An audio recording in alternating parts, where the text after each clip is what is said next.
Renata Martinelli wurde am 22. Juli 2007 in der Gemeinde Nuevo Coitl, Mexiko, geboren.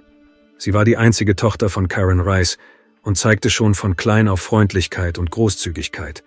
Für sie standen andere Menschen immer an erster Stelle. Und sie teilte alles, was sie hatte, mit denen, die es brauchten.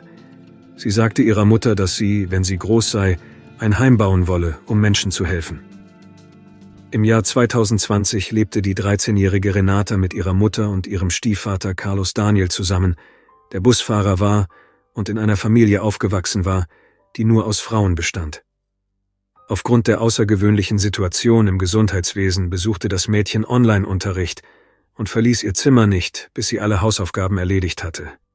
Ihre Leidenschaft galt dem Tanzen, und jeden Tag besuchte sie Jazzunterricht, weil sie davon träumte, professionelle Tänzerin zu werden. Außerdem half Renata ihrer Mutter bei der Führung eines kleinen mexikanischen Restaurants und ging fast immer nach dem Mittagessen zu ihren Großeltern, um Schokoladenbonbons zu holen. Ihre Tragödie begann am 29. Juni 2020, als ihr Stiefvater versuchte, sie beim Baden zu filmen. Sie bemerkte dies und rannte zu ihrer Mutter, um ihr davon zu erzählen. Diese geriet in einen Schockzustand und stritt sich mit dem Mann, der wiederum zugab, dass er gefilmt hatte, weil er sich für die ständigen Streitigkeiten zwischen ihnen rächen wollte. Zu diesem Zeitpunkt beendete Renatas Mutter ihre fast 5-jährige Beziehung mit ihm und wandte sich zusammen mit ihrer Tochter an eine Agentur, die sich auf geschlechtsspezifische Gewalt in der Familie spezialisiert hat, um eine Beschwerde wegen Belästigung gegen diesen Mann einzureichen. Die Behörden erließen jedoch nur eine Schutzanordnung und führten keine Ermittlungen durch. Karen und Renata verließen das Haus, in dem sie mit Carlos zusammenlebten, in der Annahme, dass sie dort sicher sein würden, und zogen in ein Haus in der Nähe eines kleinen Restaurants, das Karen betrieb.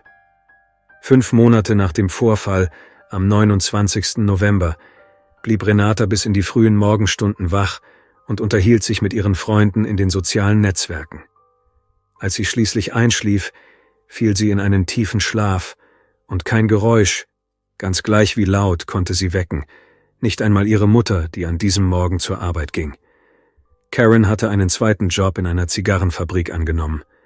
Obwohl es Sonntag war, hatte sie an diesem Tag Schicht, sodass sie sehr früh gehen musste und sich nicht von ihrer Tochter verabschieden konnte, weil diese schlief. Die Frau konnte Renata an diesem Tag auch nicht erreichen, weil ihr Handy kaputt war. Der Arbeitstag war so anstrengend, dass sie nicht bemerkte, dass ihre Tochter sie nicht wie sonst üblich bei der Arbeit angerufen hatte.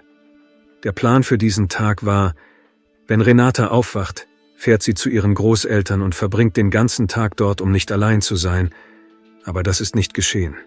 In den ersten Stunden ihrer Abwesenheit machten sich die Großeltern keine Sorgen. Sie dachten, dass sie vielleicht verschlafen hatte oder dass Karen ihr erlaubt hatte, mit Freunden spazieren zu gehen. Aber die Stunden vergingen und Renata tauchte nicht auf. In der Zwischenzeit bemerkten die Nachbarn, dass die Eingangstür des Hauses zwischen 8:30 Uhr und 9 Uhr morgens offen stand, was ihnen sehr seltsam vorkam. Dennoch begann die Sorge ihrer Familie erst am Abend, als sie feststellten, dass das minderjährige Mädchen den ganzen Tag über niemandem etwas von sich hören lassen hatte. Ihr erster Gedanke war, dass sie entführt worden war. Als Karen am Abend mit ihren Eltern nach Hause kam, ohne etwas von Renata zu wissen, bot sich ihnen ein Anblick, der ihnen für immer in Erinnerung bleiben würde. Die Haustür war verschlossen und sie konnten nicht hineingehen, da das Mädchen den einzigen Schlüssel mitgenommen hatte. In ihrer Verzweiflung brachen sie die Tür auf und stellten fest, dass im ganzen Haus das Licht ausgeschaltet war. Als sie weitergingen, stießen sie auf einen zerbrochenen Spiegel, einen umgestürzten Wäschekorb, ein Handy auf dem Boden und ein mit einer Decke bedecktes Bündel auf dem Bett. Zuerst dachten sie, Renata würde noch schlafen. Karen bückte sich, um das Telefon aufzuheben, während ihre Eltern die Bettdecke zurückschlugen, und dann sahen sie den Körper des Mädchens. Ihre Hände waren gefesselt und ihr Kopf vollständig mit Klebeband umwickelt. Ihr Körper war voller Blutergüsse und sie war kalt. Ihr Großvater versuchte, das Klebeband zu entfernen, um sie zu beatmen, aber es war bereits zu spät, da sie bereits verstorben war. Die Polizei und der Rettungsdienst wurden sofort zum Tatort gerufen. In ihrer Trauer um den Verlust ihrer Tochter beschuldigte Karen schnell ihren ehemaligen Partner Carlos. Sie sagte, Er sei der einzige Mensch, der ihrer Familie Böses wollen könnte, da er bereits ein kleines Mädchen missbraucht hatte und sie wusste, dass er ein sehr gewalttätiger Mensch war. Die Behörden nahmen dies schnell zur Kenntnis und begaben sich zum Haus des Mannes, um ihn zu befragen, aber als sie dort ankamen, war er bereits mit seiner Familie geflohen, sodass die Beamten begannen, an anderen Orten nach ihm zu suchen. Karen war sehr aufgebracht und gab den Behörden die Schuld an dem Geschehenen, denn wie sie erklärte, hatte sie vor einigen Monaten Anzeige erstattet, aber sie hatten keine Ermittlungen durchgeführt und diesen Mann nicht einmal zur Aussage vorgeladen. Sie hatten den Fall einfach beiseite gelegt und sie glaubte, dass ihre kleine Tochter aufgrund dieser Nachlässigkeit ihr Leben verloren hatte. Einige Tage nach Renatas Ermordung gab es kaum Fortschritte bei den Ermittlungen, da die Polizei nicht einmal einen Haftbefehl gegen Karens ehemaligen Partner erlassen hatte. Zu diesem Zeitpunkt wurden 3 Untersuchungen am Tatort durchgeführt, aber es wurden keine Beweise gegen den für den Mord verantwortlichen Mann gefunden. Nach dem Mord an dem Mädchen schlossen sich ihre Klassenkameraden in den sozialen Netzwerken unter dem Hashtag Gerechtigkeit für Renata zusammen und riefen zu verschiedenen Demonstrationen auf, die von Karen und ihrer Schwester angeführt wurden. Die Proteste wurden von den lokalen Medien berichtet, und dank dieses Drucks begannen die Behörden, sich mit dem Fall zu befassen. In der Nähe ihres Hauses malte die Familie Rice ein Wandbild zum Gedenken an Renata, und im Haus richtete Karen einen Altar zum Gedenken an ihre Tochter ein. Dort wurde ein Foto mit einer Botschaft angebracht, die den Schmerz lindern sollte. Außerdem ließen sich ihre Verwandten ein Tattoo in Form eines Engels mit Flügeln und dem Namen des Mädchens auf den Arm tätowieren, um ihr Andenken zu ehren und sie für immer in Erinnerung zu behalten. Trotz aller Bemühungen von Renatas Familie gelang es ihnen nicht, Gerechtigkeit für die Minderjährige zu erlangen. 7 Monate waren bereits vergangen und die Ermittlungen waren noch immer nicht vorangekommen. Es schien, als befinde sich der Fall in einer Sackgasse und niemand habe Antworten für die Familie. Die Staatsanwaltschaft kam nicht voran und konnte ihre Fragen nicht beantworten. Sie forderten weiterhin Gerechtigkeit für das kleine Mädchen, begannen aber mit der Zeit die Hoffnung zu verlieren und glaubten, dass Renata ein weiteres ermordetes Mädchen sein würde, das niemals Gerechtigkeit erfahren würde. Tatsache ist, dass zu dieser Zeit in Mexiko viele Frauen ermordet wurden. Es war eine sehr schwierige Zeit für viele Menschen im Land und auch für die damalige Regierung. In der Familie des Mädchens gab es weiterhin keine Fortschritte. Ihre Mutter verlor ihr Haus und ihren Job, um sich zu 100% auf die Suche nach dem Mörder ihrer einzigen Tochter konzentrieren zu können. Am 3. Oktober 2021 versammelten sich Mütter und Angehörige von Opfern von Femiziden und verschwundenen Frauen sowie Aktivisten und Vertreter der Zivilgesellschaft auf dem Platz, um Gerechtigkeit zu fordern und das Ausmaß des Problems der Verschleppungen, Morde und Gewalt zu demonstrieren, das die derzeitige Regierung nicht stoppen konnte. Die Demonstranten verlangten ein Gespräch mit Bürgermeisterin Marisela Serrano, die sie in ihrer Residenz untergebracht hatte, wo sie versprochen hatte, für Karens Sicherheit zu sorgen, da der Mörder ihrer Tochter immer noch auf freiem Fuß war. Karen berichtete, dass sie im Juni 2020 zwar Anzeige wegen Belästigung ihrer Tochter durch ihren ehemaligen Partner erstattet habe, aber keine weiteren Maßnahmen oder Schutzmaßnahmen für das Opfer ergriffen worden seien. Die Behörden nahmen die vorherige Anzeige nicht als Hintergrundinformation in die Ermittlungsakte zum Mord an Renata auf, sodass die betreffende Person aus der Zeugenliste gestrichen wurde. Einige Tage nach diesem Protest erließen die Justizbehörden einen Haftbefehl gegen den Verdächtigen, der schließlich 2 Monate später, am 26. Dezember 2021, festgenommen wurde. Die Festnahme erfolgte, als Carlos Auto bei einer Routinekontrolle von der Polizei angehalten wurde.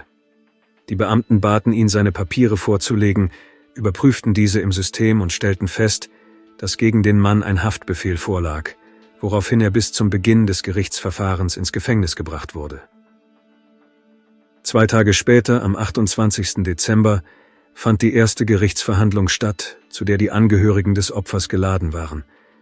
Zum ersten Mal seit vielen Monaten stand Karen ihrem ehemaligen Partner und Hauptverdächtigen im Mordfall ihrer Tochter gegenüber.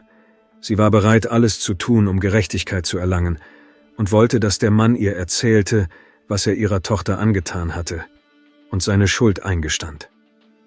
Die Anhörung begann mit der Anklage, die erklärte, dass sie mehrere Beweise gegen Carlos habe. Erstens sei da die Belästigung, die er Renata einige Monate vor ihrer Ermordung angetan habe. Zweitens gäbe es genetische Beweise. Auf Renatas Körper wurde DNA gefunden, die mit der DNA von Carlos verglichen wurde und ein positives Ergebnis ergab. Außerdem wurde berichtet, was am Tag von Renatas Ermordung passiert war. Die Staatsanwaltschaft war überzeugt, dass dieser Mann den Tagesablauf des Mädchens kannte und genau wusste, zu welcher Zeit Karen arbeitete und wann das Mädchen allein zu Hause war. Carlos nutzte die Tatsache, dass Karen früh zur Arbeit gegangen war, drang in das Haus ein, packte die kleine Renata, klebte ihr Klebeband auf den Kopf, missbrauchte sie und erwürgte sie schließlich. Dann floh er in der Hoffnung, nicht entdeckt zu werden. Offensichtlich wusste er nichts von Karens Kampfgeist und all dem, was sie und ihre Familie tun würden, um ihn hinter Gitter zu bringen. Trotz der Vielzahl an Beweisen beschloss der Richter, die Haft des Angeklagten um 144 Stunden zu verlängern, um zu entscheiden, ob er verurteilt werden sollte. Renatas Mutter erzählte den Medien, dass die Anwesenheit im Gerichtssaal und das erneute Anhören der Ereignisse sie dazu zwangen, den Schmerz darüber, dass sie ihre kleine Tochter nicht mehr hat, erneut zu durchleben. Sie sagte, dass ihr ehemaliger Partner sich während der Anhörung spöttisch und zynisch verhielt und nicht den geringsten Anflug von Reue zeigte. Nach Ablauf der vom Gericht festgelegten Frist wurde Carlos am 31. Dezember vor Gericht gestellt und der Richter verurteilte ihn zu Untersuchungshaft, da er die von der Staatsanwaltschaft vorgelegten Beweise für ausreichend hielt. Der Richter setzte außerdem eine Frist von 3 Monaten für den Abschluss der Ermittlungen fest und ordnete Untersuchungshaft als Maßnahme zur Sicherstellung der Strafverfolgung an. Mitglieder feministischer Organisationen sowie Renatas Familie, Freunde und Nachbarn versammelten sich vor dem Gerichtsgebäude, um die Höchststrafe für den mutmaßlichen Mörder des Mädchens zu fordern, und riefen: „Wir wollen Gerechtigkeit und Recht für Renata." Während der Anhörung erklärte die Mutter, dass das neue Jahr 2022 damit beginnen werde, dass es einen Frauenmörder weniger auf den Straßen gebe. Auf der anderen Seite war es jedoch ein bitterer Sieg, denn selbst wenn er die Höchststrafe erhalten würde, würde ihre Tochter nie wieder zurückkommen. Leider konnte Karen nie Gerechtigkeit für ihre Tochter erfahren, denn am Sonntag, dem 16. Januar 2022, wurde der 35-jährige Carlos Daniel tot in seiner Zelle aufgefunden. Der Staatsanwalt teilte der Presse mit, dass die Wärter, als sie feststellten, dass der Häftling nicht auf den Appell reagierte, seine Zelle durchsuchten und ihn dort leblos auffanden. Carlos' Leiche war in eine Decke gewickelt zwischen der Toilette und der Wand der Zelle. Der Mann wurde in die Gefängniskrankenstation gebracht, wo jedoch nur noch sein Tod festgestellt wurde. Laut der vom diensthabenden Arzt ausgestellten Todesbescheinigung wies sein Körper keine sichtbaren Spuren oder Verletzungen auf. Laut dem Ergebnis der gerichtsmedizinischen Untersuchung starb er jedoch an einem sekundären Hirnödem infolge mechanischer Asphyxie. Nachdem der Mann offiziell für tot erklärt worden war, leiteten die Behörden eine Untersuchung im Gefängnis ein, um herauszufinden, was passiert war. Es war unwahrscheinlich, dass er sich selbst aus dem Leben scheiden wollte, vor allem aufgrund der Art und Weise, wie die Leiche gefunden wurde, in eine Decke gewickelt. Die Beamten begannen mit verschiedenen Häftlingen darüber zu sprechen, was sie gesehen hatten und wie sie in den Tagen vor seinem Tod mit Carlos zusammengelebt hatten, aber keiner von ihnen gab irgendwelche Details darüber preis. Einige Tage später erklärte Karen, dass die Staatsanwaltschaft ihr mitgeteilt habe, dass Carlos' Leiche keine Spuren von Gewalt aufwies und der Tod daher als natürlicher Tod eingestuft worden sei. Die Frau sagte, sie wolle nicht darüber spekulieren, ob es sich um einen Mord handelte oder etwas anderes passiert war, und wolle die Ergebnisse der Untersuchung abwarten, um die genaue Todesursache zu erfahren. Trotzdem erklärte sie, dass sie an der ersten Version der Staatsanwaltschaft zweifle, da sie sich daran erinnere, dass Carlos an keiner Krankheit litt, die zu solchen Ereignissen hätte führen können. Sie forderte von den Behörden die Untersuchung des Todes des Mannes sowie des Mordes an ihrer Tochter und die Wiedergutmachung des entstandenen Schadens. Karen forderte die Behörden auf, den Fall Renata nicht zu verzögern, da die Frist für die Sammlung von Informationen gegen den Angeklagten im März desselben Jahres abgelaufen war, und verlangte die Durchführung der notwendigen Tests, um zu beweisen, ob dieser Mann der Mörder ihrer kleinen Tochter war. Im Juli desselben Jahres fand die letzte Anhörung im Fall des 13-jährigen Mädchens statt, bei der die Todesurkunde von Carlos vorgelegt wurde, in der als Todesursache ein sekundäres Hirnödem infolge mechanischer Asphyxie angegeben war. An dem Strafverfahren konnte nichts mehr geändert werden, da es keine andere Möglichkeit gab, der Familie des Mädchens Zugang zur Justiz zu garantieren. Es blieb nur die vollständige Entschädigung für den Schaden, den die Familie bis heute nicht erhalten hat.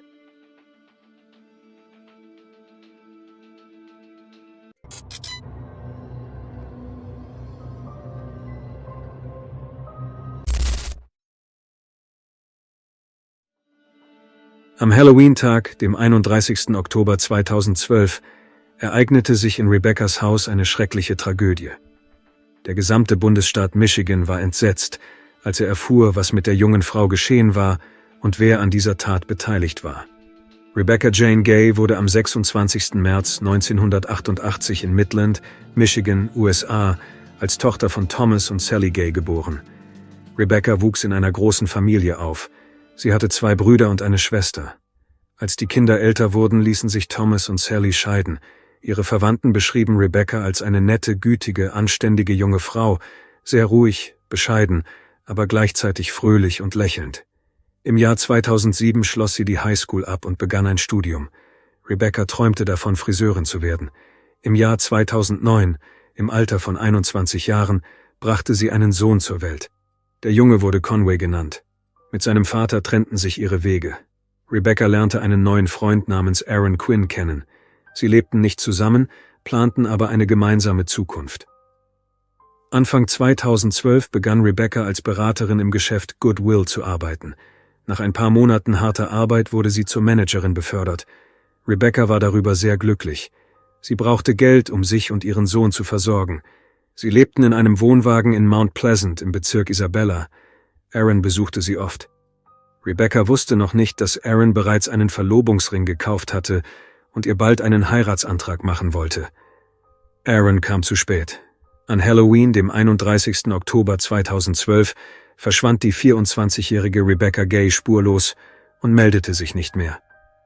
Nach der schrecklichen Nachricht von Rebeccas Verschwinden bat der 55-jährige Pastor der örtlichen Kirche, John White, 14 seiner Gemeindemitglieder, darunter Rebeccas Mutter Sally Gay, für ihre Rückkehr zu beten. John kannte die Vermisste gut, er war ihr Stiefvater. Zu diesem Zeitpunkt konnte niemand ahnen, dass der Pastor etwas mit dem Verschwinden der jungen Frau zu tun hatte. Nur wenige Menschen in Mount Pleasant wussten, dass dieser Mann eine dunkle Vergangenheit hatte, die er sorgfältig verbarg. John Douglas White wurde am 20. Mai 1957 geboren. Leider gibt es fast keine Informationen über seine Kindheit und Jugend. Es ist bekannt, dass er die Schule abschloss und zum Dienst in der US Marine ging. Nach seinem Dienst begann er als Fernfahrer zu arbeiten. Mit 20 Jahren heiratete John. Er arbeitete und lebte mit seiner Frau in einem Einfamilienhaus in Battle Creek, Michigan. Eines Tages, im Jahr 1980, als John allein zu Hause war, lud er seine Nachbarin Teresa Atherton zu sich ein. Sie war damals erst 17 Jahre alt. John erzählte ihr, dass er kürzlich in seinem Keller eine neue Rennstrecke für Modellautos eingerichtet hatte. Er lud sie ein, sich diese anzusehen, und Teresa willigte ein. Als sie in den Keller hinunterging, spürte die Nachbarin, wie John sich ihr von hinten näherte. Er packte sie an den Haaren und stach ihr 15 Mal mit einem Messer direkt in den Rücken. Dann vergewaltigte er Teresa. Die ganze Zeit über hatte John ein Lächeln im Gesicht. Die Nachbarin überlebte wie durch ein Wunder und schaffte es ins Krankenhaus. Jahrzehnte später, als Erwachsene, erzählte Teresa, dass sie sich gut an die letzten Minuten ihrer Begegnung mit John erinnere. Bevor er den Keller verließ, wischte er ihr den Mund ab, küsste sie, nahm ihre Hand und sagte ihr in die Augen: »Jetzt wirst du gehen. Es tut mir sehr leid, dass es so gekommen ist, aber verdammt, du bist doch nur eine Frau.« John ließ sie im Keller zurück und war sich sicher, dass sie tot war. Das war jedoch nicht der Fall. Teresa hatte Glück gehabt. Ihre Verletzungen waren nicht lebensbedrohlich. Sie schaffte es, sich unbemerkt aus Whites Haus zu befreien, zum Krankenhaus zu gelangen und zu erzählen, was ihr zugestoßen war. John White wurde vor Gericht gestellt und wegen versuchten Mordes für schuldig befunden. Er sagte dem Richter, dass er alles bereue und entschuldigte sich bei Teresa. Johns Anwälte versuchten alle davon zu überzeugen, dass der Angeklagte psychiatrische Hilfe benötige. Der Richter befand John für schuldig und verurteilte ihn zu 10 Jahren Haft. Außerdem empfahl er ihm, sich während seiner Haftzeit einer psychiatrischen Behandlung zu unterziehen. Der Staatsanwalt versprach Teresa, dass John niemandem mehr Schaden zufügen würde. Nach einiger Zeit legte der Verurteilte jedoch Berufung ein und behauptete, seine Anwälte hätten ihre Arbeit nicht ordnungsgemäß ausgeführt. John behauptete, dass die Anwälte einen schwerwiegenden Fehler begangen hätten, indem sie seine Unzurechnungsfähigkeit nicht geltend gemacht hätten. Sie hätten nicht auf einer psychiatrischen Begutachtung bestanden, weil sie dafür keine Zeit und kein Geld aufwenden wollten. John behauptete, dass er zum Zeitpunkt der Tat nicht bei Sinnen gewesen sei. Er habe unter einer teilweisen Amnesie gelitten. Die Berufung wurde 1983 angenommen. Es wurde ein neues Gerichtsverfahren angesetzt. Ein neu ernannter Staatsanwalt nahm seine Arbeit auf und schlug sofort einen Deal vor, bei dem John sich schuldig bekennen sollte. White stimmte dem Deal zu. Er bekannte sich schuldig und erhielt 2 Jahre auf Bewährung. Außerdem musste er sich einer psychiatrischen Behandlung unterziehen. Im Jahr 1985 wurde John vollständig freigelassen. Er unterzog sich einer Behandlung im Krankenhaus und kehrte dann in seine Heimat Michigan zurück. Er lebte weiter, als wäre nichts geschehen. Eines Tages traf er Theresa an einem öffentlichen Ort, durchbohrte sie mit seinem Blick und lächelte. Es war der 2. schreckliche Tag im Leben der Frau. Glücklicherweise tat John ihr nichts Böses. Sie begegneten sich nie wieder. Der Mann kehrte in sein Haus zurück, wo seine Frau und seine beiden Kinder auf ihn warteten. Anfang der 90er Jahre fand er eine Anstellung in einer Textilfabrik. Seine Frau wurde schwanger und etwa zur gleichen Zeit begann John eine Affäre mit einer anderen Frau. Sie hieß Vicky Sue Wall und war 26 Jahre alt. John und Vicky lernten sich bei der Arbeit kennen und begannen sich heimlich zu treffen. Im Juli 1994 verschwand Vicky. Um 3 Uhr morgens wurde sie auf dem Parkplatz eines örtlichen Lebensmittelladens gesehen. Die junge Frau stieg in Johns Auto. Das war das letzte Mal, dass Vicky lebend gesehen wurde. Dank Überwachungskameras konnten die Ermittler Aufnahmen finden, auf denen zu sehen war, wie Vicky in Johns schwarzen Pickup stieg. Der Mann wurde verhört. Er gab zu, dass er und Vicky eine heimliche Affäre hatten, sagte aber, dass er sie am Tag ihres Verschwindens nur nach Hause gefahren habe. John wusste nicht, wo Vicky war und was mit ihr passiert war. Zu diesem Zeitpunkt war Vicky noch nicht gefunden worden. Trotz ihrer Vermutungen konnten die Ermittler White keine Anklage erheben, da sie keine konkreten Beweise hatten, die ihn mit dem Verschwinden in Verbindung brachten. Es vergingen mehrere Wochen, bevor ein zufälliger Passant 2 Kilometer vom Lebensmittelgeschäft entfernt im Wald seltsame Spuren entdeckte. Als er weiter in den Wald hineinging, sah er einen Frauenturnschuh und Unterwäsche. Etwas weiter entfernt lag im Gras ein riesiger Müllsack, aus dem ein widerlicher Geruch drang. Der Mann schaute in den Sack und sah einen menschlichen Kopf. Er rannte zum nächsten Telefon und rief die Polizei. Die Beamten, die zum Einsatzort kamen, untersuchten den Inhalt des Sacks sorgfältig. Darin befand sich die Leiche einer jungen Frau. Sie konnte nur anhand ihrer Zahnunterlagen identifiziert werden. Die Tote war die seit einigen Wochen vermisste 26-jährige Vicky Sue Wall. Das warme, feuchte Sommerwetter hatte seine Wirkung getan. Aufgrund der starken Verwesung konnte die Gerichtsmedizin die genaue Todesursache nicht feststellen. Der Experte hatte jedoch keinen Zweifel. Die Frau war ermordet worden. Um Vickys Hals war ihr eigener BH gebunden. Es wurde angenommen, dass sie erwürgt worden war. Die Polizei befragte John White erneut und verlangte, dass er sich einem Lügendetektortest unterzog. Der Mann lehnte dies ab. Die Ermittler untersuchten den Innenraum seines Pickups sorgfältig. Es wurden keine sichtbaren Spuren gefunden. Als die Ermittler jedoch eine Untersuchung mit Luminol durchführten, einer Chemikalie, die in Verbindung mit dem im Blut enthaltenen Eisen blau leuchtet, fanden sie einige Tropfen. Einer der Ermittler sagte, John hat seinen Wagen gut gereinigt. Die Ermittlungen wurden fortgesetzt. Die Beamten waren überzeugt, dass John seine Geliebte getötet hatte. Einige Tage nach der Entdeckung von Vickys Leiche versuchte John, sich mit Tabletten und Alkohol das Leben zu nehmen. Der Versuch schlug fehl. Er blieb am Leben. Später erzählte John bei Verhören von Episoden, in denen er das Bewusstsein verlor und es ihm vorkam, als würde er gewalttätige Handlungen begehen, an die er sich später nicht mehr erinnern konnte. Er kam selbst zur Polizei und sprach die Möglichkeit an, dass er Vicky in einer dieser vermeintlichen Episoden, in denen er das Bewusstsein verlor, Schaden zugefügt haben könnte.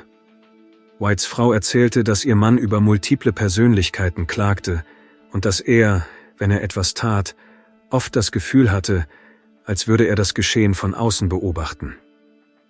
John erklärte sich bereit, sich des Totschlags schuldig zu bekennen. Er wurde für schuldig befunden und zu 15 Jahren Haft verurteilt.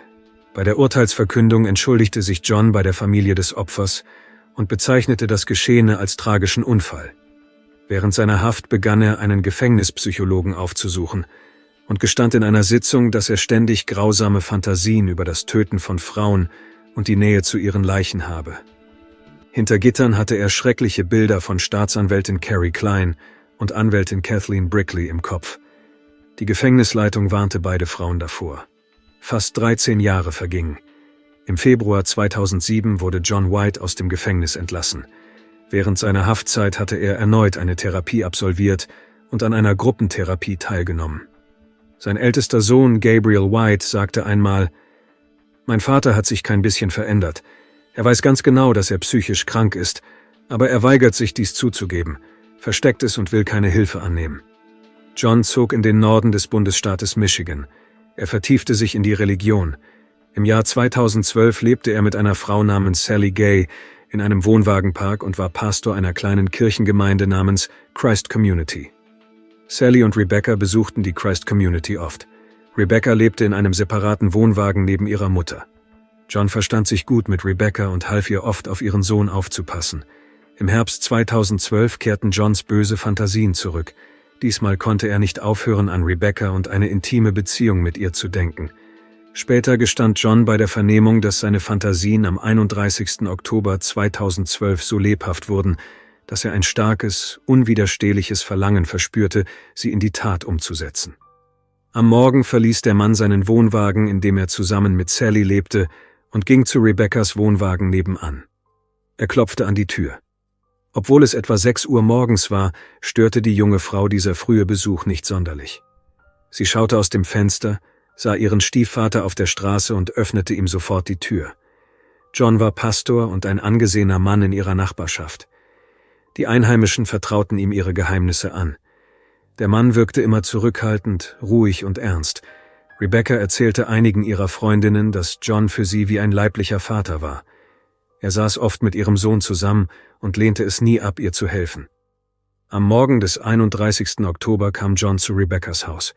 Sie wechselten ein paar Worte, dann holte der Mann einen Hammer und schlug der Frau mehrmals auf den Kopf. Rebecca verlor das Bewusstsein und sank zu Boden. John holte ein Seil und erwürgte sie, dann verwirklichte er all seine grausamen Fantasien. Währenddessen schlief Conway tief und fest in seinem Bettchen im Nebenzimmer und hörte nichts. Nachdem er seine schmutzigen Taten vollendet hatte, schleppte John Rebeccas Leiche in den Kofferraum seines Autos und fuhr sie in einen Wald, etwa 4 Kilometer vom Wohnwagenpark entfernt. Dort warf er die Leiche in einen Graben zwischen Kiefern. Danach kehrte John zu Rebeccas Wohnwagen zurück, räumte das Haus auf und reinigte seinen Kofferraum gründlich. Dann fuhr er Rebeccas Auto zu einem Restaurant und ließ es auf dem Parkplatz stehen. Er hatte vor, den Anschein zu erwecken, dass das Verbrechen genau dort, auf dem Parkplatz, begangen worden war. John warf den Hammer in einen Mülleimer, beseitigte mögliche Spuren und kehrte zu Rebeccas Wohnwagen zurück. Er weckte Conway, zog ihm einen Anzug an und fuhr ihn zu seinem Vater, um Halloween zu feiern. Zu diesem Zeitpunkt war es 8:30 Uhr morgens. Am 31. Oktober sollte Rebecca zur Arbeit im Goodwill-Laden erscheinen. Sie war sehr pünktlich und kam nie zu spät. An diesem Morgen erschien sie nicht zur Arbeit und nahm keine Anrufe mehr entgegen. Ihre Kollegen wurden unruhig, riefen Rebeccas Verwandte an, und als sie merkten, dass die junge Frau nirgends zu finden war, riefen sie die Polizei und meldeten ihr Verschwinden. Rebecca war nicht jemand, der plötzlich verschwand, vor allem nicht, wenn sie Pläne für den Abend hatte. Die Behörden leiteten eine intensive Suche ein. Bei der Untersuchung von Rebeccas Wohnwagen fiel den Ermittlern auf, dass ein Teil des Teppichs heller als der Rest war, was darauf hindeutete, dass er kürzlich gereinigt worden war. Das Büro des Sheriffs von Isabella County teilte mit, dass es offenbar zu einem Kampf im Haus gekommen war. Sie begannen das Gelände um ihr Haus herum zu durchsuchen und die Nachbarn zu befragen. Die Behörden überprüften Rebeccas Freunde und Familie, darunter ihren Verlobten Aaron und den Vater ihres Sohnes. Die meisten von ihnen hatten jedoch ein Alibi. Der Hauptverdächtige war der 55-jährige John Douglas White. Pastor John bat zu dieser Zeit die Gemeindemitglieder, für die vermisste Rebecca zu beten. Ihre Mutter Sally erinnerte sich: 20 qualvolle Stunden lang beteten wir, dass unsere Tochter nach Hause zurückkehren möge. John wurde gefunden, festgenommen und zur Vernehmung auf die Wache gebracht. Der Mann bestritt seine Beteiligung. Er wiederholte immer wieder, dass er nichts mit Rebeccas Verschwinden zu tun habe. Zunächst erzählte John, dass er am 31. Oktober gegen 6:30 Uhr morgens zu Rebeccas Wohnwagen gekommen sei, um Conway abzuholen und ihn zu seinem Vater zu bringen. Der Junge schlief tief und fest, und Rebecca bat ihn, etwas zu warten. John setzte sich auf das Sofa und schlief bald ein. Nach Angaben des Mannes war es bereits 8 Uhr, als er aufwachte. Er sah, wie Rebecca das Haus verließ. Dann zog er Conway einen festlichen Anzug an und brachte ihn zu seinem Vater. Während des Verhörs bemerkten die Ermittler, dass John eine kleine Schnittwunde an der Nase hatte. Der Mann sagte, er habe sich kürzlich mit der Nase an einem Regal in seinem Haus gestoßen. Die Detectives überprüften dies. In Johns Wohnwagen befand sich tatsächlich dieses entsprechende Regal. Dort, in Johns Wohnwagen, fanden die Ermittler riesige Müllsäcke, schmutzige Handtücher, Kabelbinder und Damenunterwäsche. Die Beamten durchsuchten Whites Auto und fanden darin Blutflecken und eine Halskette, die Rebecca gehörte. John behauptete, er habe keine Ahnung, wie diese Dinge in sein Haus und sein Auto gelangt seien. Er sagte, er habe Rebecca sehr geliebt und ihr niemals etwas Böses angetan. Nachdem die Ermittler sich mit Whites vollständiger Biografie vertraut gemacht hatten, beschlossen sie, einen Plan zu entwickeln, wie sie den Mann überführen und zu einem Geständnis zwingen könnten. Bei der nächsten Befragung begannen die Beamten John zu erzählen, dass sie wüssten, dass Rebecca tot sei. Zu dieser Zeit war es in Michigan sehr heiß. Die Leiche der jungen Frau hatte bereits begonnen zu verwesen, und je länger John schwieg, desto mehr würde sie darunter leiden. Die Ermittler setzten John emotional unter Druck, und er gestand, dass er Rebecca tatsächlich getötet hatte. Er gab Details preis, die nur der tatsächliche Täter wissen konnte. John beschrieb genau, wo sich die Leiche befand. Rebecca wurde gefunden. Zu einem bestimmten Zeitpunkt der Ermittlungen versuchte John zu leugnen, dass er Rebecca missbraucht hatte, aber später gestand er doch seine Tat und bat darum, zu lebenslanger Haft verurteilt und von anderen Häftlingen isoliert zu werden. Er erzählte, dass er in der Nacht des 30. Oktober viel getrunken und Erwachsenenfilme angesehen habe und am Morgen des 31. Oktober beschlossen habe, dass er an diesem Tag seinen Fantasien freien Lauf lassen würde. Am 27. März 2013 bekannte sich John Douglas White des Mordes 1. Grades für schuldig. Am 18. April verkündete der Richter das Urteil schuldig. Er wurde zu 56 Jahren und 3 Monaten Haft verurteilt. 4 Monate später fanden Mitarbeiter der Justizvollzugsanstalt den leblosen Körper von John White in seiner Einzelzelle. Der Häftling hatte sich mit Hilfe einer Schlinge freiwillig das Leben genommen. Die Mitarbeiter versuchten, den Mann wiederzubeleben, aber alle Versuche blieben erfolglos. John starb am 28. August 2013 um 4 Uhr morgens. Leider wussten weder Sally noch Rebecca etwas über John Whites Vergangenheit. Nur ein paar Geistliche wussten von seiner dunklen Vergangenheit, aber sie teilten diese Informationen nicht mit anderen Menschen.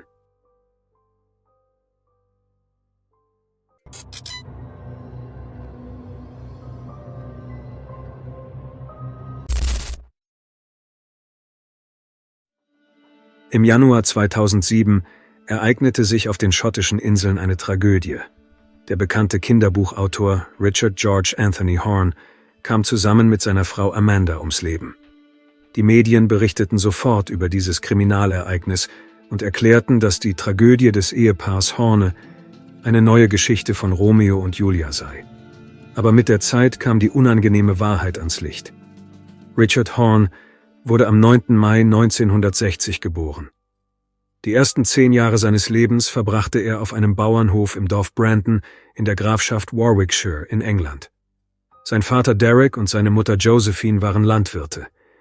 Die Familie Horne hatte 4 Kinder, einen Sohn und 3 Töchter. Brandon ist ein kleines Dorf mit etwa 500 Einwohnern.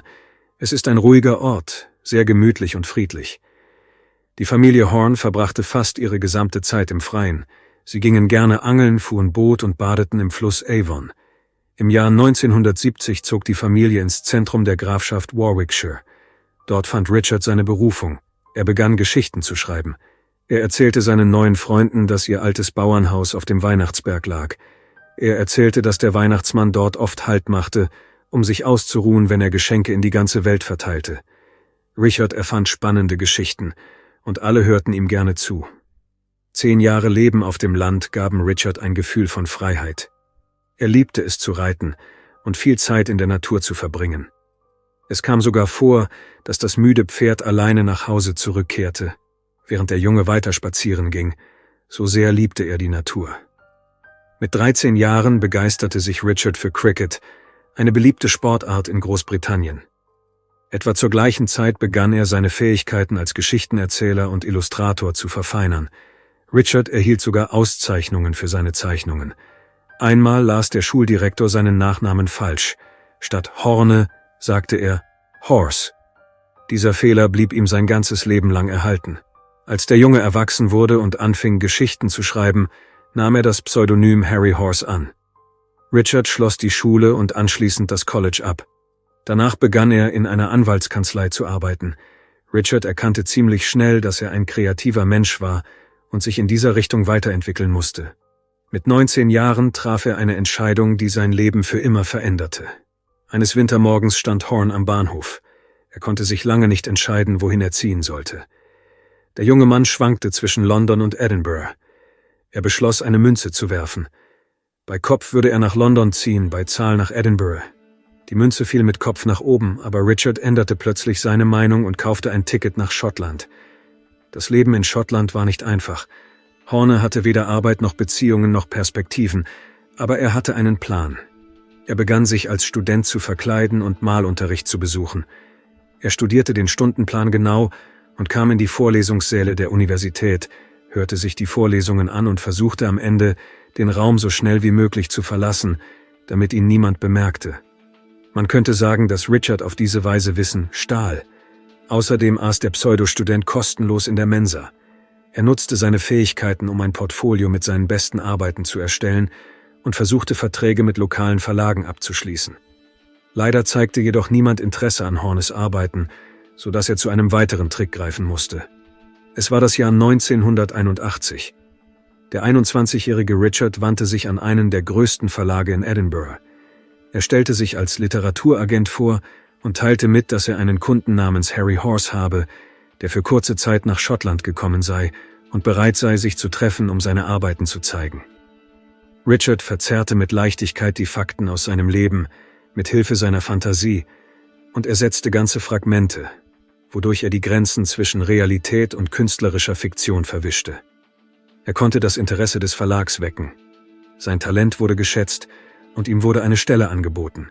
Er wurde Illustrator des Buches Magus, der Mann aus Zucker, das Michael Marlin geschrieben hatte. Wenig später schuf Horne Illustrationen für David Hamiltons Buch Golf Guide to Scotland. Im Jahr 1986 wurde eine überarbeitete Version des Buches Dr. Jekyll und Mr. Hyde angekündigt. Richard Horne, alias Harry Horse, war mittlerweile ein recht bekannter Künstler, wollte aber mehr. Er schrieb und veröffentlichte sein erstes Buch mit dem Titel Ogopoga, meine Reise mit dem Loch Ness Monster. Und schon sein erstes Werk wurde mit dem Preis des Scottish Arts Council ausgezeichnet. Das machte Horne noch bekannter und beliebter. Bald darauf schrieb und veröffentlichte er mehrere weitere Bücher, in denen hauptsächlich Tiere die Hauptfiguren waren. Die letzten Eisbären, das kleine flüchtige Kaninchen, der letzte Cowboy, der Freund des Bärenjungen. Richard wurde schließlich ein bekannter Schriftsteller und Illustrator. Sein Leben verlief genau so, wie er es sich immer erträumt hatte. Richard spielte auch gut auf einem Saiteninstrument namens Banjo. Im Jahr 1989 gründete er seine eigene 8-köpfige Musikgruppe. Sie traten auf der Bühne auf und spielten Songs im Bluegrass-Stil. Horne war Sänger und spielte Banjo. Er gab sich einen neuen Künstlernamen, Billy Joss Critton, und erzählte dem Publikum, dass seine Band Geld für die Heimreise sammelte, indem sie einen schwarzen Hut durch den Saal gehen ließ. Bei den Konzerten erzählte Richard, getreu seinem Stil, eine erfundene Geschichte, dass sein Vater von einem Alligator angegriffen und ihm ein Bein abgebissen worden sei, während seine Mutter in einem Sumpf ertrunken sei. Die Band tourte eine Zeit lang durch Schottland und das getäuschte Publikum gab ihnen großzügig seine Ersparnisse. Bei einem Konzert auf der schottischen Insel West Burra traf Richard seine zukünftige Frau Amanda Williamson. Zu diesem Zeitpunkt war er 29 Jahre alt, sie 22.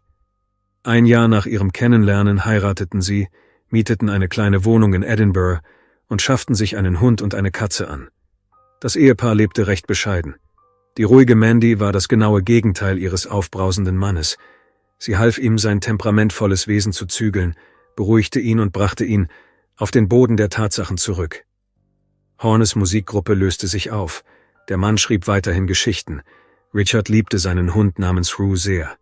Er erwähnte ihn oft in seinen Werken und nahm ihn sogar zu Geschäftstreffen mit. Etwa 2 Jahre nach der Hochzeit bemerkte Richard, dass seine Bücher unbeliebt waren. Daraufhin besuchte der Schriftsteller zusammen mit seinem Hund die Redaktion einer schottischen Zeitung. Er beklagte sich, dass seine Bücher nicht die gebührende Aufmerksamkeit erhielten. Der Herausgeber der Zeitung hörte Richard zu und sah sich sein Portfolio aufmerksam an. Dem Herausgeber gefielen Hornes Illustrationen sehr gut, und er bot dem Mann an, als freiberuflicher politischer Karikaturist zu arbeiten. Horne willigte ein. Er arbeitete die nächsten 6 Jahre bei der Zeitung und zeichnete Karikaturen über bekannte Politiker und Situationen, in denen sie sich befanden. Richard wurde schnell zu einem der bekanntesten politischen Karikaturisten seiner Generation.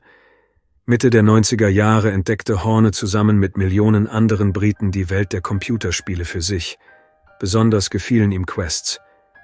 Richard fand schnell Entwickler und schlug ihnen vor, ein Science-Fiction-Spiel mit dem Titel The Drowned God zu entwickeln. Das Spiel stellte die Verschwörungstheorie auf, dass die gesamte Geschichte der Menschheit eine Lüge sei und das Außerirdische zur Entwicklung und Evolution der Menschen beigetragen hätten.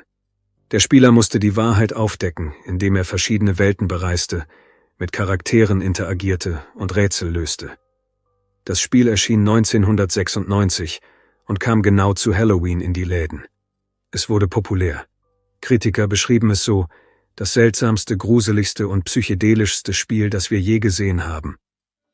In der ersten Woche wurden 35.000 Exemplare des Spiels verkauft. Kurz nach der erfolgreichen Veröffentlichung des Spiels erhielt die Familie Horn eine schlechte Nachricht. Mandy war krank geworden. Der Arzt stellte eine schreckliche Diagnose: eine aggressive Form der multiplen Sklerose. Die Krankheit begann, Mandys Körper nach und nach zu zerstören. Zu Beginn der 2000. Jahre war die Frau bereits an einen Rollstuhl gefesselt. Im Jahr 2004 beschlossen Richard und Mandy, auf die schottische Insel West Barra zu ziehen. Das Ehepaar kam zu dem Schluss, dass es besser wäre, in Mandys Heimat zurückzukehren, um näher bei ihren Eltern zu sein, die ihnen helfen könnten. Freunde des Paares erzählten, dass Richard Mandy sehr liebte, und als sie krank wurde, machte er sich große Sorgen darüber, wie es weitergehen würde. Mandy wurde immer weniger mobil und konnte kaum noch sprechen. Die meiste Zeit verbrachte die Frau im Bett. Das frühere glückliche Leben gehörte der Vergangenheit an. Horne verfiel in Depressionen und begann, illegale Substanzen zu konsumieren. Einmal gestand er einem engen Freund, dass er es hasste, Mandy zu waschen, sie umzuziehen und ihre schmutzigen Sachen zu waschen. Richard war einfach müde, pflegte seine Frau aber weiterhin, da er sie nach wie vor sehr liebte. Er hasste die Krankheit, die Mandys Zustand immer mehr verschlechterte, aus tiefstem Herzen. Erwähnenswert ist auch, dass es dem Mann nicht gefiel, dass sie auf die schottischen Inseln gezogen waren. Sie lebten in einer ruhigen, abgeschiedenen Gegend in einem separaten Haus. Richard hatte sich während seiner Jahre in der Hauptstadt an die Hektik und den Lärm der Großstadt gewöhnt. Außerdem hatte der Schriftsteller praktisch aufgehört, kreativ zu sein. Und bald erwartete die Familie Horne ein weiterer Schlag: ihr geliebter Hund Rue starb. Richard konsumierte weiterhin illegale Substanzen und sein Verhalten wurde immer unberechenbarer. Hornes engstes Umfeld berichtete, dass er häufig in Wutausbrüche verfiel. Einmal schrie er einen Sozialarbeiter an, als mit ihm über Mandys Anspruch auf Invaliditätsleistungen diskutiert wurde. Richard schlug ein Loch in die Wand ihres Hauses. Und das war nur der Anfang. Wenige Wochen vor der großen Tragödie, Ende 2006, versank Richard noch tiefer in seiner Depression. Seine Sucht wurde stärker. Er brach den Kontakt zu seinen Verwandten ab und unterbrach jeglichen Kontakt zu seiner Familie. Und dann, am 9. Januar 2007, lud Richard 2 Freunde zum Abendessen zu sich ein. Es waren Gäste aus Neuseeland. Der Abend verlief ganz anders als geplant. Horne benahm sich seltsam. Irgendwann trank er ein unbekanntes Medikament, wurde nervös und aufgeregt. Seine Freunde wurden besorgt. Sie erzählten, dass Richard nach der Einnahme des Medikaments lebhafter wurde, im Haus herumlief und irgendwelche Worte vor sich hin murmelte. Seine Freunde hörten deutlich einen Satz von ihm: »Heute ist eine wunderbare Nacht für einen Mord.« Die Gäste bemerkten auch, dass Mandy Angst vor dem Verhalten ihres Mannes hatte. Als die Freunde gehen wollten, bat die Frau sie, über Nacht zu bleiben. Sie hatte Angst vor ihrem Mann. Die Freunde lehnten ab, da sie der Meinung waren, dass sie sich nicht in die familiären Probleme des Paares einmischen sollten. Bald waren Richard und Mandy allein im Haus. Am nächsten Morgen kehrten die beiden Freunde zum Haus der Familie Horne zurück, da einer der Gäste dort am Vortag seinen Mantel vergessen hatte. Die Männer gingen zum Haus, klopften an die Tür und zogen an der Klinke. Es stellte sich heraus, dass die Tür nicht verschlossen war. Als sie die Schwelle überschritten, waren sie überrascht von der absoluten Stille. Das schien wirklich seltsam für ein Haus, in dem neben zwei Menschen auch noch ein Hund und eine Katze lebten. Nach dem Tod von Rue hatten die Eheleute einen Chihuahua angeschafft. Die Gäste sahen sich um und gingen durch das Haus. Dort erwartete sie ein schrecklicher Anblick. Im Wohnzimmer lagen der tote Hund und die tote Katze auf dem Boden. Die Männer begannen zu schreien und riefen nach Richard und Mandy, aber niemand antwortete. Als sie das Schlafzimmer betraten, fanden die Freunde dort die Hausbesitzer. Richard und Mandy lagen umarmt auf dem Bett. Das Ehepaar Horne war tot. In beiden wurde eine hohe Dosis Schmerzmittel im Blut gefunden. Die Nachricht von der Tragödie in der Familie des bekannten Schriftstellers verbreitete sich schnell in ganz Schottland. Die Medien berichteten über Richard und Mandy als ein liebevolles Paar, das 18 Jahre lang zusammen war. Sie berichteten, dass ihre Geschichte der von Romeo und Julia ähnelte. Das verliebte Paar, das sich nicht mit der Grausamkeit der Welt abfinden konnte, nahm eine übermäßige Dosis Schmerzmittel und erstarrte für immer in den Armen des anderen. Sowohl Richards als auch Mandys Familie waren schockiert über die Nachricht, was mit ihren Angehörigen geschehen war.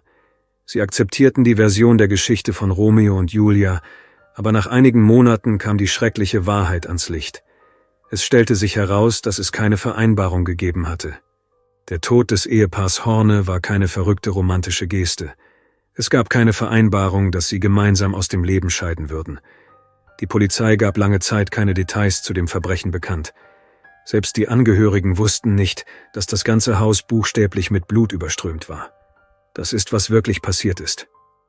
Spät am Abend, als die Freunde der Familie Horne das Haus verlassen hatten, gab Richard seiner Frau eine hohe Dosis Medikamente und griff Mandy dann in einem Anfall von Wut mit einem Küchenmesser an. Es war keine gemeinsame Entscheidung, denn die Gerichtsmediziner fanden Spuren von Selbstverteidigung an den Händen der Frau. Sie erlitt 30 Stichwunden. Es ist auch bekannt, dass im Moment des Mordes ein Messer zerbrach und Richard ein anderes nahm. Diese Tatsache bestätigt einmal mehr die Brutalität der ganzen Situation. Anschließend tötete Richard den Hund und die Katze und fügte sich selbst 47 Verletzungen zu. Die ersten waren Stiche in die Leistengegend. Er kroch zum Bett, legte sich neben Mandy und starb an Blutverlust. Die Ermittlungen ergaben, dass keine weiteren Personen an dieser Tat beteiligt waren. Der Notarzt, der zum Tatort kam, reichte noch am selben Tag seine Kündigung ein und kehrte nicht mehr zur Arbeit zurück. Als Mandys Familie die schrecklichen Details erfuhr, war sie noch mehr bestürzt und empört. Zu diesem Zeitpunkt waren die Eheleute Horne bereits in einem gemeinsamen Grab beigesetzt worden. Richard war 47 Jahre alt, Mandy 40. Der Vater der Verstorbenen erzählte, dass seine Tochter am Tag vor ihrem Tod geplant hatte, zusammen mit ihrer Mutter zum Zahnarzt zu gehen. Mandy hatte Pläne für den Tag und für ihr Leben insgesamt. Mandys Familie glaubt, dass Richard das Leiden seiner Frau nicht mehr mit ansehen konnte, versuchte sie mit Medikamenten zu vergiften, jedoch, als das nichts brachte, in Wut geriet. Nach all den Enthüllungen gab Richards Mutter einer schottischen Zeitung ein Interview und beschuldigte Mandy für die Tragödie. Die Frau erzählte, dass sie ihre Schwiegertochter nie gemocht habe. Sie erzählte mehrere Geschichten darüber, wie Mandy sich ihr gegenüber unschön verhalten habe. Zum Beispiel, sie wurde nicht zum zweiten Hochzeitstag eingeladen, bekam keine Blumen zum Fest geschickt und so weiter. Richards Mutter erklärte, dass es ihr immer schwer gefallen sei, mit Mandy umzugehen. Die Schwiegertochter kritisierte ständig ihren Sohn, weigerte sich, seine Cricket-Uniform zu waschen, verurteilte die Schule und das College, an denen er studierte. Richards Mutter gab zu, dass sie auf Zehenspitzen um Mandy herumgehen musste, weil diese sehr aufbrausend war und schon bei der kleinsten Bemerkung explodieren konnte. Es ist anzumerken, dass die übrigen Mitglieder von Richards Familie nicht immer mit den Aussagen seiner Mutter übereinstimmten. Tatsächlich liebten alle anderen Mandy genauso sehr wie Richard. Einige Wochen vor der Tragödie begann auch Mandy, illegale Substanzen zu nehmen, um ihre körperlichen Schmerzen irgendwie zu lindern. Ihr Gesundheitszustand verschlechterte sich, die Therapie half nicht. Nachdem die Wahrheit über das Verbrechen endlich ans Licht gekommen war, konnten viele Freunde des Paares nicht glauben, dass Richard ein so grausames und unerwartetes Verbrechen begangen hatte. Es war ein echter Schock für alle. Viele kritisierten die Polizei für ihre Ermittlungsarbeit und dafür, dass sie die Öffentlichkeit lange Zeit nicht über die Wahrheit informiert hatte. Die Polizeibeamten der schottischen Inseln hielten die Vorwürfe gegen sie für völlig unbegründet. Richards Schwestern glaubten, dass er sich im Voraus auf das Verbrechen vorbereitet hatte, sich einige Wochen zuvor von seiner Familie distanziert hatte und viel Zeit alleine verbrachte. Wahrscheinlich hatte er einfach Angst, dass man ihn davon abbringen, umstimmen oder zum Umdenken bewegen könnte. Möglicherweise wollte er kein schlechtes Gewissen haben, während er sich auf den Mord vorbereitete und gleichzeitig mit seinen Eltern kommunizierte. Leider können weder Richard noch Mandy jemals die Wahrheit sagen, wie es wirklich war, welche Gedanken der Mann hatte, als er diese Wahnsinnstat beging. Richard Horne selbst bezeichnete sich zu Lebzeiten lieber als professionellen Fälscher und hatte allen Grund dazu. Sein ganzes Leben, von seiner Jugend bis zu seinem Tod, ist von Rätseln und Mystifikationen umgeben. Wenn man will, kann man in Hornes Ende viel grausame und bittere Ironie sehen. Ein Mann, der sein ganzes Leben lang gesündigt, gelogen und vor der Realität und der Wahrheit geflohen ist, musste sich am Ende doch damit auseinandersetzen. Aber darauf war er nicht vorbereitet. Die Geschichte der Familie Horne zeigt deutlich, wie sich das Leben eines Menschen jederzeit ändern kann. Früher oder später erhalten wir alle schlechte Nachrichten und jeder entscheidet selbst, wie er damit umgeht, wie er sie übersteht.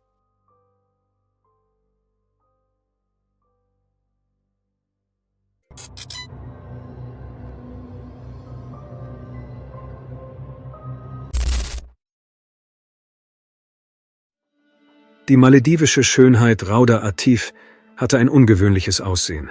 Ihre großen, ausdrucksstarken Augen in der Farbe des Ozeans eroberten die ganze Welt. Raudas Leben war bunt und ereignisreich, aber es endete in einem Augenblick.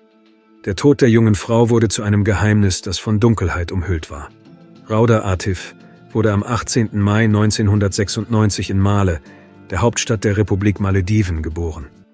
Das Mädchen wuchs in einer muslimischen Familie auf, trug jedoch keine traditionelle Kleidung, den Hijab.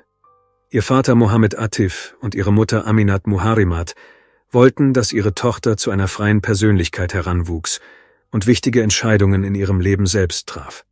Als Rauda 8 Jahre alt war, zog ihre Familie nach Indien, in die Großstadt Bhopal mit mehr als 1,5 Millionen Einwohnern.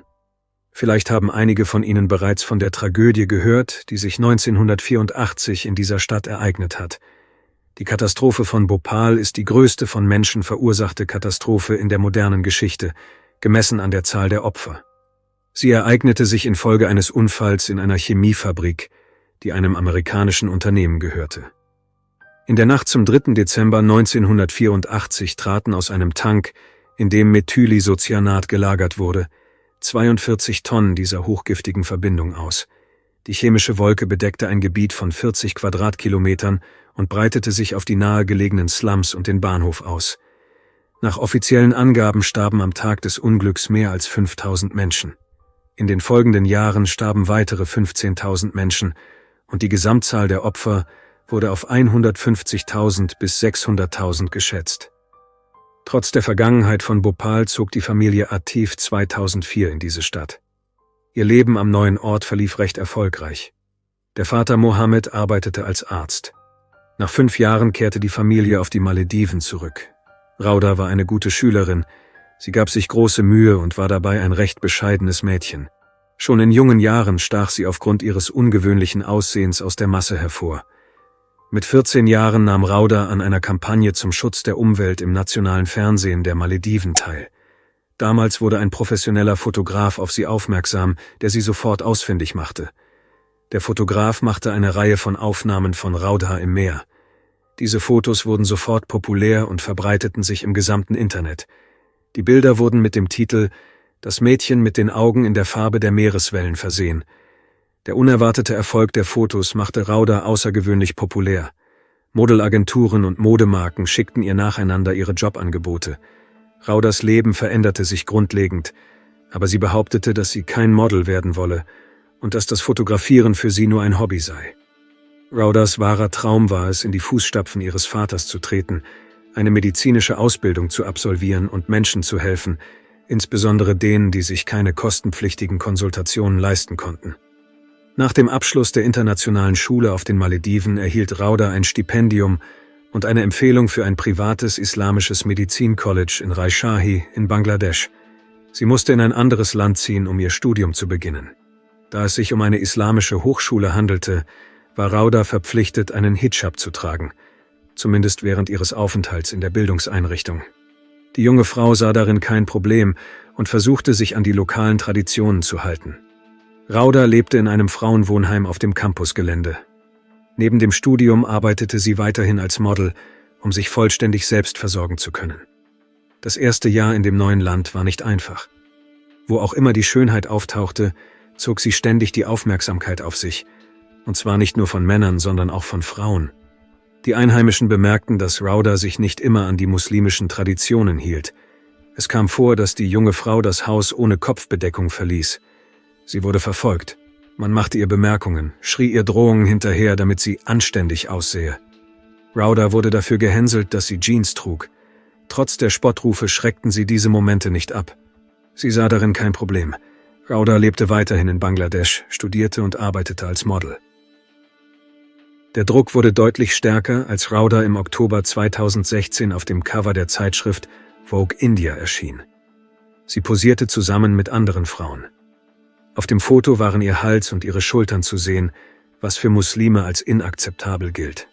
In derselben Zeitschrift gab es auch andere Fotos, auf denen Rauda sich mit einem Tuch bedeckte. Ein Teil ihres Rückens und ihrer Beine war entblößt. Das Bild sah so aus, als ob sie unter dem Tuch keine Unterwäsche trug. Das verärgerte die Leute, die die junge Frau verfolgten, noch mehr.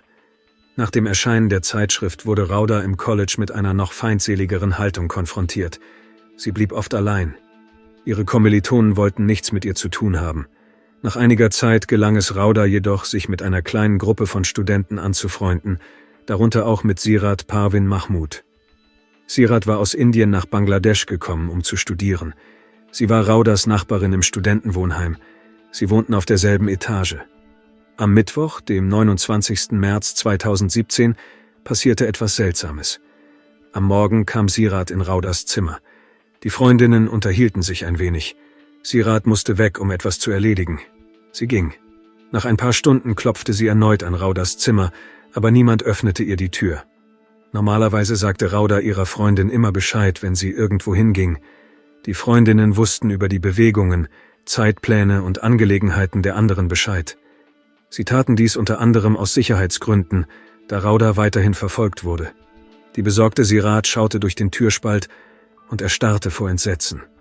Im Zimmer hing Rauda leblos an einem Schal, der an einem Kronleuchter befestigt war.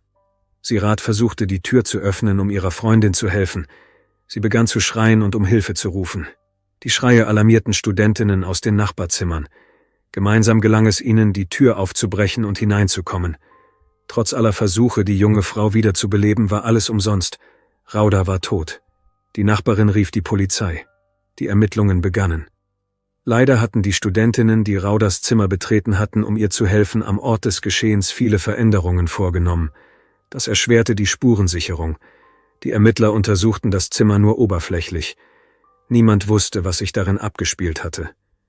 Raudas Leiche wurde zur Obduktion nach Rajshahi gebracht, wo sie von Gerichtsmedizinern untersucht wurde. Die Experten kamen zu dem Schluss, dass die 20-jährige Rauda Atif freiwillig aus dem Leben geschieden war. Die Nachricht vom Tod der jungen Studentin verbreitete sich schnell in den Nachrichtenportalen und löste eine Welle der Trauer und Empörung aus. 3 Tage nach der Tragödie, am 1. April 2017, wurde Rauda auf dem Friedhof Hitemka in Rajshahi beigesetzt. Die Trauerfeier war bewegend. Hunderte von Menschen, darunter die Familie und enge Freunde der jungen Frau, versammelten sich, um sie auf ihrem letzten Weg zu begleiten. Raudas Vater und Mutter konnten nicht glauben, dass ihre Tochter freiwillig aus dem Leben geschieden war. Für sie war das einfach unvorstellbar. Mohammed glaubte von Anfang an nicht an die Version der Polizei. Der Fall wies viele Unklarheiten auf, die darauf hindeuteten, dass Rauda Opfer eines Verbrechens geworden war. Einer der wichtigen Punkte, auf den die Familie Atif aufmerksam machte, war die Situation im Zimmer. Es wurde klar, dass Rauda am Morgen des 29. März wie gewohnt aufgewacht war, ihr Bett gemacht, geduscht, sich angezogen und mit dem Frühstück begonnen hatte. Auf dem Herd stand eine Pfanne mit Essen, daneben auf dem Tisch lagen ein Schneidebrett, ein Messer und Gemüse. Die junge Frau hatte offensichtlich Pläne für diesen Tag. Warum hat sie sich plötzlich erhängt? Ein weiterer wichtiger Fund waren Spuren eines Kampfes. Auf dem Spiegel im Schlafzimmer waren frische Risse zu sehen. Das Glas auf dem Küchentisch war ebenfalls zerbrochen. Unter dem Bett lag eine Dose mit Gewürzen, die sie zum Kochen verwendet hatte. Nach Meinung von Mohammed deutete all dies darauf hin, dass es in dem Zimmer zu einem Kampf gekommen war. Diese Tatsache ließ vermuten, dass Rauda Opfer von Gewalt geworden war. Die Familie äußerte auch ihre Unzufriedenheit mit dem Vorgehen der örtlichen Behörden. Mohammed behauptete, dass die Leiche seiner Tochter weggebracht und nicht ordnungsgemäß vor Ort untersucht worden sei. Die Polizei räumte ihr Zimmer schnell auf. Der Vater fragte sich auch, warum keine der 20 Studentinnen, die zu Hilfe geeilt waren, ein einziges Foto gemacht hatte. Ein Teil der Studentinnen studierte Kriminalistik und hätte die Bedeutung solcher Fotos vom Tatort verstehen müssen. Die Autopsie wurde noch vor der Ankunft der Eltern durchgeführt, die in einem anderen Land lebten und zu diesem Zeitpunkt noch nicht ihre Zustimmung gegeben hatten. Und noch bevor die Gerichtsmediziner ihr Urteil gefällt hatten, erklärte die Hochschulleitung, dass Rauda aus eigenem Willen aus dem Leben geschieden sei. Die im Wohnheim installierten Überwachungskameras filmten, wie Rauda am späten Abend des 28. März das Studentenwohnheim verließ. Sie ging zu einem Arzt, der auf dem Gelände des Colleges arbeitete. Rauda klagte über Kopfschmerzen und bat um ein Rezept für ein Medikament. Nach der Tragödie weigerte sich der Arzt, mit Raudas Eltern zu sprechen. Übrigens gab es aus irgendeinem Grund keine Aufzeichnungen darüber, wie die junge Frau ins Wohnheim zurückkehrte.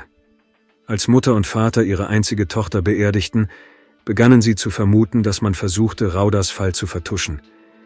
Die Eltern waren der Meinung, dass ihre Tochter Opfer von Menschen geworden war, die ihren Lebensstil nicht akzeptierten. Sie verfolgten und einschüchterten. Und all dies geschah, um den Ruf der medizinischen Hochschule, an der sie studierte, zu schützen. Mohammed und Aminat beschlossen, der Sache auf den Grund zu gehen und zu versuchen, ihre Vermutungen zu beweisen. Sie beauftragten unabhängige Experten mit der Untersuchung des Falls. Das Team sah sich die Unterlagen genau an und bemerkte wichtige Details auf den Fotos. An Raudas Hals waren Blutergüsse zu sehen, die wie Spuren von Würgegriffen aussahen. Die Experten stellten fest, dass diese vereinzelten Blutergüsse höchstwahrscheinlich von Fingern stammten. Die Spuren am Hals ähnelten nicht den Spuren eines Schals. Um Raudas Mund herum wurden keine typischen Speichelspuren gefunden, was für solche Fälle untypisch ist. All diese neuen Details bestätigten die Version eines brutalen Mordes. Vor dem Hintergrund der offensichtlichen Fakten, die von der Familie vorgelegt wurden, wurde der Fall Rauda Atif noch verwirrender und spannender und ließ ernsthafte Zweifel an der offiziellen Schlussfolgerung der Behörden aufkommen. Könnte die junge Studentin Opfer eines Verbrechens geworden sein, oder war ihr Tod tatsächlich das Ergebnis einer verzweifelten Tat? Die Antworten auf diese Fragen bleiben unklar und sorgen für Kontroversen unter Raudas Familie, Freunden und Fans auf der ganzen Welt. Trotz der Argumente der Familie, die die offizielle Schlussfolgerung widerlegen, dass Rauda freiwillig aus dem Leben geschieden ist, beharrten die bangladeschischen Behörden, die die Ermittlungen durchführten, darauf, dass die Spuren an ihrem Hals keine Blutergüsse, sondern Muttermale waren. Für die Familie Atif waren diese Behauptungen vollkommen unverständlich. Hätte die junge Frau tatsächlich Muttermale am Hals gehabt, hätten ihre Mutter und ihr Vater sicherlich davon gewusst. Fotografen und Visagisten, die mit Rauda zusammengearbeitet hatten, bestätigten, dass die dunkle Haut des Models vollkommen glatt und makellos war. An ihrem Hals gab es definitiv keine Muttermale. Trotz der Zweifel der Familie und des Mangels an konkreten Beweisen blieben die Behörden von Bangladesch bei ihrer Meinung und behaupteten, dass die junge Frau sich selbst irreparablen Schaden zugefügt habe. Der Fall wurde noch verwirrender, da Rauda nie Anzeichen von Depressionen oder emotionalen Problemen gezeigt hatte, die sie zu einem so verzweifelten Schritt hätten treiben können. Im Gegenteil. Laut Aussagen ihrer Angehörigen freute sich Rauda auf den Abschluss ihres Studiums und schmiedete neue Pläne. Ihre Tante, die zu diesem Zeitpunkt in Australien lebte, berichtete, dass sie einige Tage vor der Tragödie mit ihrer Nichte telefoniert habe. Rauders Stimme klang fröhlich und sie erzählte ihrer Verwandten, dass alles in Ordnung sei, dass sie fleißig studiere, sich bemühe und nach ihrem College-Abschluss in einem Jahr nach Australien ziehen wolle. Am Abend des 28. März telefonierte Rauda mit ihrer Mutter. Sie beklagte sich, dass ihre Freundin Sirat ihr vor 2 Tagen einen Saft angeboten habe, nachdem ihr schlecht geworden sei. Rauda wurde schwindelig und sie wäre fast ohnmächtig geworden. Später erfuhr sie, dass Sirat ihr ein Schlafmittel in den Saft gemischt hatte. Rauda erzählte ihrer Mutter, dass sie sich nach diesem Vorfall mit Sirat gestritten habe und ihrer Freundin nicht mehr vertrauen könne. Rauda verbot Sirat, sie zu besuchen. Ein weiterer seltsamer Umstand betraf die Tür zu Raudas Zimmer. Augenzeugen berichteten, dass sie die Tür aufgebrochen hätten, um die junge Frau zu retten. Die Eisenbeschläge an der Innenseite der Tür wiesen jedoch keine Einbruchsspuren auf. Diese Unstimmigkeit warf die Frage auf, wie genau die Studentinnen in das Zimmer der Verstorbenen gelangt waren. Bald tauchte ein weiterer verdächtiger Umstand auf. Nach Raudas Beerdigung loggte sich jemand in ihren Social-Media-Account ein und entfreundete ihre beste Freundin und Nachbarin Sirat. Die Tatsache, dass nur Sirat aus den Abonnements entfernt wurde, warf Fragen auf, und nach einiger Zeit wurde Raudas Konto sogar ganz gelöscht. Weder Familie noch Freunde oder die Polizei hatten Zugriff auf die Seite des Models. Die offensichtlichen Unstimmigkeiten in der Untersuchung schufen ein Geheimnis um Raudas Tod und lösten zahlreiche Kontroversen aus. Es gab mehrere Vermutungen, was tatsächlich mit der Seite der jungen Frau passiert sein könnte. Möglicherweise hat jemand das Konto des Models gehackt und absichtlich alle Einträge und Nachrichten gelöscht, oder vielleicht hatte jemand aus ihrem Umfeld Zugriff auf ihre Seite. Raudas Eltern glaubten, dass Sirat Parveen Mahmood möglicherweise etwas mit dem Tod ihrer Tochter zu tun hatte. Sirat war die letzte Person, die Rauda lebend gesehen hatte, und die erste, die sie tot aufgefunden hatte. All dies erschien ihnen zu verdächtig. Am 10. April 2017 beschloss Mohammed Atif, Klage einzureichen und Sirat Parveen Mahmood für alles verantwortlich zu machen. Der Mann behauptete, seine Tochter sei ermordet worden und forderte eine erneute Prüfung des Falls. Am 24. April 2017 wurde die Leiche von Rauda Atif exhumiert und eine erneute Autopsie durchgeführt. 3 unabhängige Experten kamen zu dem Schluss, dass Rauda selbst für ihren Tod verantwortlich gewesen sei. Es wurden keine Anzeichen für eine Fremdeinwirkung festgestellt.